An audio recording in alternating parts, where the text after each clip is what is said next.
this week I'm going to talk about things you can find around the house that maybe you're getting rid of that you can then use to make arts and crafts or sew with, and then your project is essentially free. So I kind of went on a little bit of spring cleaning, went through closets and drawers to see what things I'm getting rid of and whether or not those items will be good for using as fabric. I had some good luck. When you're doing this, you want to find things that have larger amounts of fabric. So children's clothes usually aren't the best thing to use unless you just need a small scrap. But fortunately, I found a lot of random pillowcases and bedding sets that we don't use or have been left at our house and no one ever claimed them, so they became ours. And either we don't have a bed that fits them or we just don't use them. So I am going to make some summer pajamas for the girls. And so we have a nice floral pillowcase that will be very pretty. And then this one's just kind of a beige color, but it'll still make a nice set of pajamas, and it's very soft. So it'll be very comfortable to sleep in. Plus of using sheets or pillowcases for clothes is you always feel like you're in your bed, which hopefully is nice and comfortable. So there's one thing. This is a dress that I got at a thrift store a while back and used as a maternity dress, but the top shirring is starting to fall apart and just isn't holding up so well anymore. But it's a what is it? It's a polyester spandex, 5% spandex. So it's nice and stretchy, and it's not an ideal swimsuit fabric, but it would work as a swimsuit fabric, especially since I don't spend much time in the water, so a swimsuit doesn't have to sustain daily use in chlorine or salt water or anything if I'm going to make it.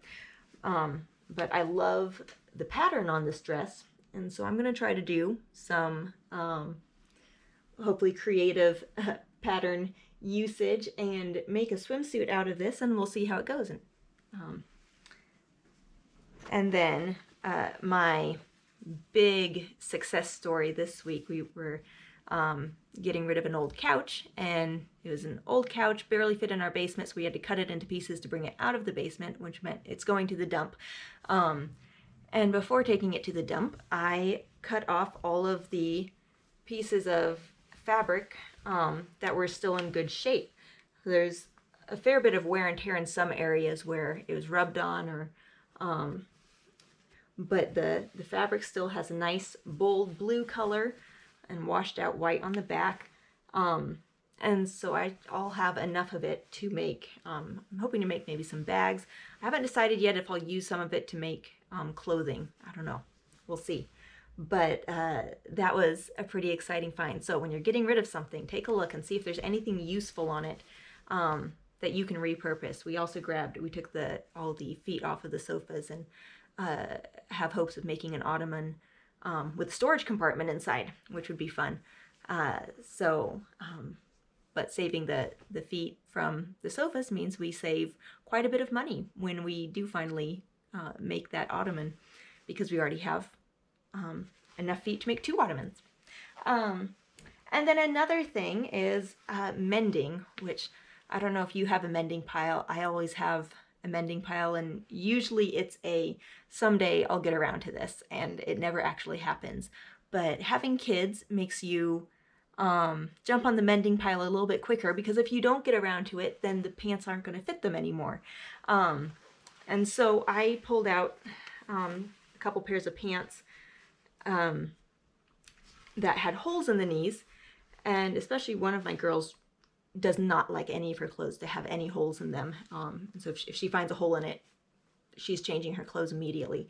So I was able to do some pretty simple embroidery on the holes, just a bunch of little hearts in pink and purple, because that's what the girls really enjoy right now. It didn't take that long, just I think I spent a nap time and then some time driving in the car, and got this pair of pants done and another pair of pants. And the hardest part is getting your hand in the small legs and having the stitches, getting the stitches right. But I didn't use a hoop or anything. I just put my hand in there and kind of flared out my fingers so that I could get the needle in and out. I used a pen to mark where I wanted to put the hearts and then just kind of free-handed it and went for it. I probably should have used some interfacing or an iron-on patch on one side or the other to stabilize it, but I just went with the stitches, and we'll see how it goes. But they actually turned out a lot cuter than I thought they would look, and the girls love them, so that's the big thing. When you're making something, think about who you're making it for, and if they like it, then it's a success. So the girls love the pants, and they'll wear them now because there's hearts instead of holes. But those are a couple different things that sometimes it's exciting to just be able to look around your house and go, oh, I don't have money to buy new fabric for a project, but here are things that we're getting rid of or that don't work anymore for their current purpose, and so let's see if there's something else that they can be used for. So I'm excited about all of my new stuff, and now I just need to get to work on those projects. So I've got a backlog of things waiting to be sewn. So that's what hopefully next week I'll be sharing with you, some finished sewing projects rather than talking about all my plans. But I hope you have a good week.